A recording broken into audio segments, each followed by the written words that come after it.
Abigail Fishbourne is going to be our next speaker. Ladies and gentlemen, Abigail is highly motivated school leader with over 25 years of experience in education. She has held many leadership positions in the UK and UAE, including principal, head of school, head of inclusion and director of learning. Let's go ahead and welcome her on board.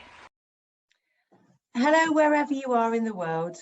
Welcome to my session, Designing and Implementing Smart School Development. If you have any questions during my session, please would you add them to the chat box and I will answer as many of them as possible at the end. By way of an introduction, my name is Abigail Fishbourne and I've been teaching for 32 years. I'm really proud to still call myself a teacher. Although over those years, I've had many positions in schools, I'm now currently a school improvement partner across a number of schools in the Middle East. When I'm not working, I love traveling and painting. So, why do we need to focus on school improvement? Coming from Bristol in the UK, I would like to use this magnificent ship, the SS Great Britain, to illustrate what we can do when we really focus on development. The SS Great Britain was designed and built by a man called Isambard Kingdom Brunel in the 19th century. She was the first ship to combine a screw propulsion and a steel hull. Due to her innovation and her innovative design, she became the first steamship to cross the Atlantic. Brunel had identified a development area, the need for a bigger ship. He had created a measurable outcome, cubic space times by distance, and he had innovated to find a solution. He then worked with a team of shipbuilders and master craftsmen who worked effectively using time and resources well. These are exactly the steps that I think we need to use when we're thinking about smart school development and wanting our developments to be effective. So what do I mean about being specific? How many times have I been into school and I've heard statements like, the maths data is low, the rates of progress in reading are slow, staff turnover is high, the curriculum is too narrow or sometimes too broad. School development is often spoken about in very general terms, but I believe that for school development to be effective, the area of development needs to be precise, and the more precise, the better. I think it helps to evidence why you are making change.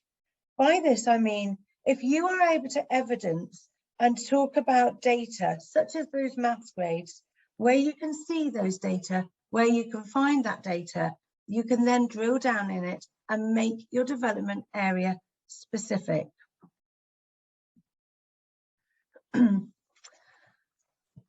I would suggest that using a digital tool, such as something like a SWOT analysis, with your teams to drill down into the real issues behind the broad statement. Your teams will need to identify all of the issues surrounding the statement. Statements such as the maths data being too low may well actually change once you do your SWOT analysis and you dive down into the detail. It may be things like the maths data, a single area of the maths data, the maths curriculum is low. Maybe calculation, maybe operations, maybe time, maybe the geometry. Once you drill down, you will know where that development needs to focus. You may well find that you only need to develop a small number of years or grades. You may find it's a specific group of children, girls or boys, or children that have joined your school from a different curriculum. By using technology and shared collaboration tools, such as sharing a SWOT analysis tool on something like Whiteboard, you could ensure that everyone is involved from the beginning. You can also then refer back to everything you've done as you move through your development project.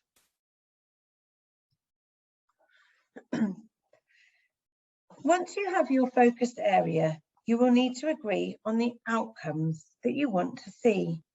Again, the more precise, the better. When we look at something like the SCARF model for effective team communication, we can see that certainty is a key element for success. I've been in to support many schools with development plans that state improve teaching and learning, increase curriculum offering. In these schools, I have seen lots of fantastic work going on, but because the statement is so broad and the outcomes are not measurable, a lot of the work becomes short-term. It's a short-term fix and it's not long-term improvements. Without those clear measurable outcomes that's focused on the issue, the change is often unsustainable. Improving teaching and learning may become something like design and implement an agreed high-performance teaching and learning framework across the school to raise the standard of teaching in maths across, an area of maths or across a year or grade group. The measurable outcome will create certainty in your team and certainly helps our teams to work effectively. Measurable outcomes also engage the reward part of our brain. That means they increase our levels of satisfaction.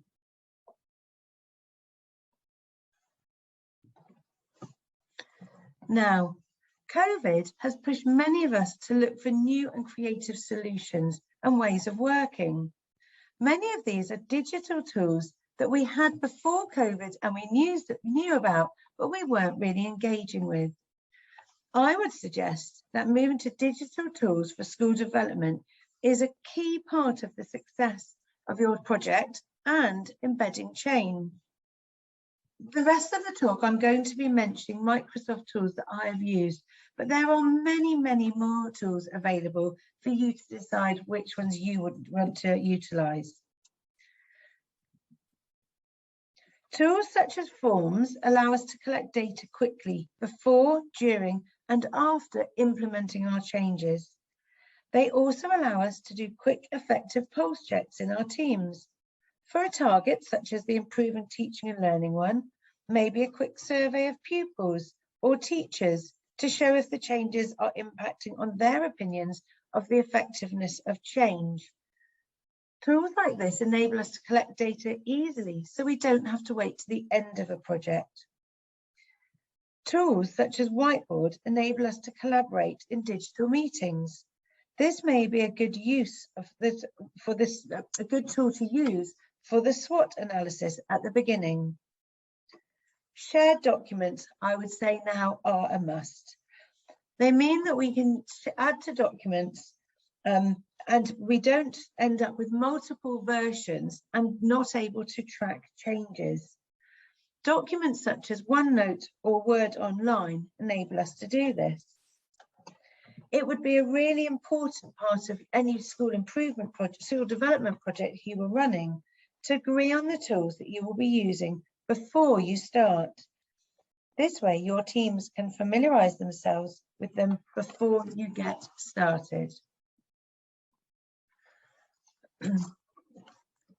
Relevant communities of practice. I believe that the most effective school developments are made by creating groups to identify, action, and implement change that are required. For this, I would always suggest a community of practice or a working party is set up with these 5 stages clearly planned. There will be times when the community of practice is already a formed group in your school. However, there will also be times when an innovative approach would help for you to find a solution. If increasing school attendance rates were a development area, how about inviting some of the poorly attending children and parents to be part of this community of practice? Take time to hear their reasons for poor attendance and to agree ways forward. If staff turnover is an issue at your school, Could you include teachers who are new to your school and talk to some who have been there a while to ask them to work alongside the school leadership and the HR department? If the breadth of your curriculum is a development area, could you include staff from a local university and maybe community members from local business or companies?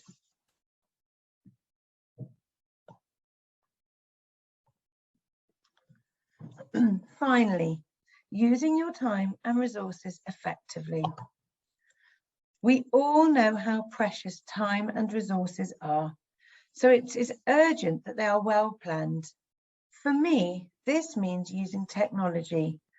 Technologies such as project planning apps like Monday.com or Teams planners to monitor developments.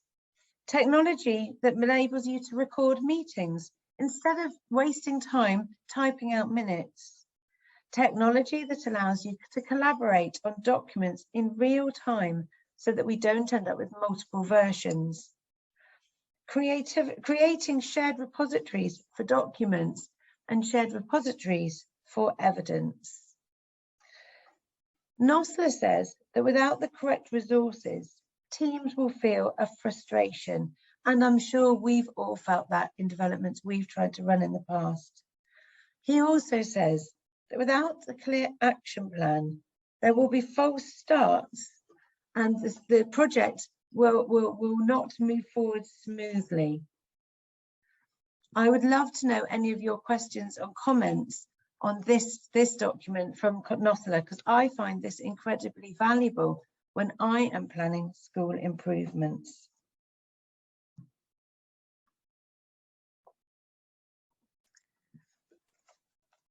Using these 5 steps, these SMART steps to design your school development, I would suggest would help you to design and implement effective school development.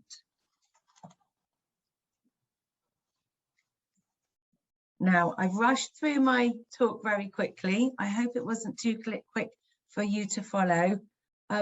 Do you have any questions that you would like to raise in the chat box for me to answer?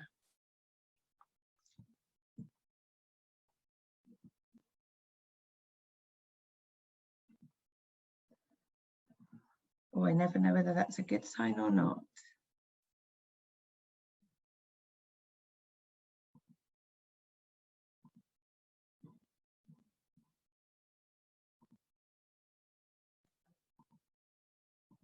Hello? Ma'am, please reshare the screen again. Lovely. I finished my talk. Sorry, I seem to have rushed through 5 minutes too fast, but I hope people were able to follow. Abigail, there are a couple of questions. I have posted that on the Lovely. screen, if you can answer them. Yes, lovely. Thank you. Let me open up the chat. Information technology has, I'll read it out to you. Information technology has helped the education system to evolve faster during the pandemic. Do you think digitalization will have an impact on kids' interpersonal skills and social skills? And if yes, how to overcome this hurdle? What a fantastic question. Thank you very much. Do I think it will have an impact? Yes. Do I think it is a negative impact? I don't think it's a negative impact if it is managed carefully. Do I think we need to make sure that we are using and harnessing everything that we've learned over the last 20 plus months? Definitely. So I think focus on the interpersonal skills, focus on the social skills, but do not drop the leaps forward we've made in technology, would be my answer. How can the education system make sure what they are teaching today is relevant for the future?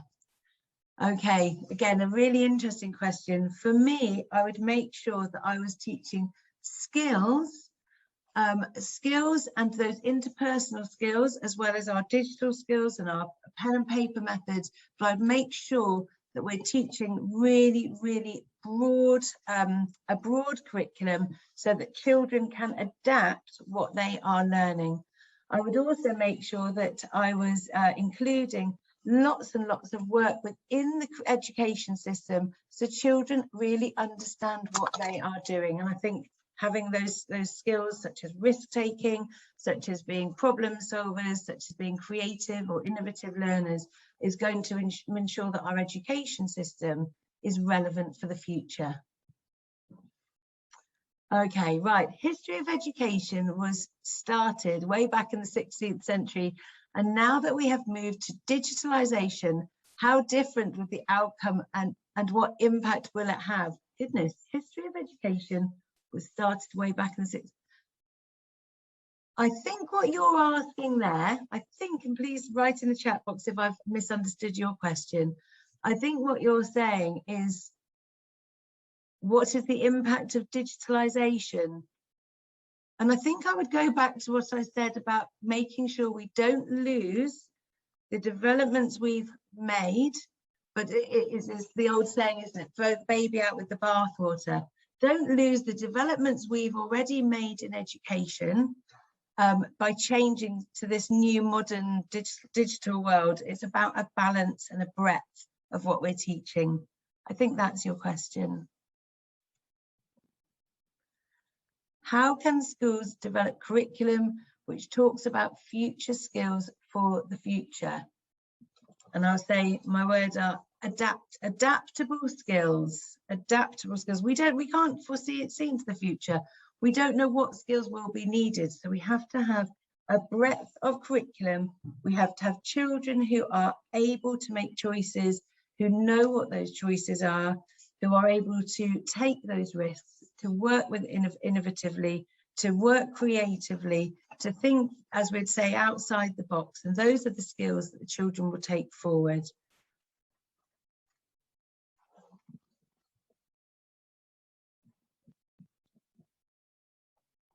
No more questions. Oh, lovely. It's been lovely joining you. I'm sorry I talked a little bit quickly. I was very conscious of time. Have a wonderful time and a wonderful rest of these 2 days. A session full of learning was with us. Thank you so much for sharing your inputs, and I personally believe learning never stops.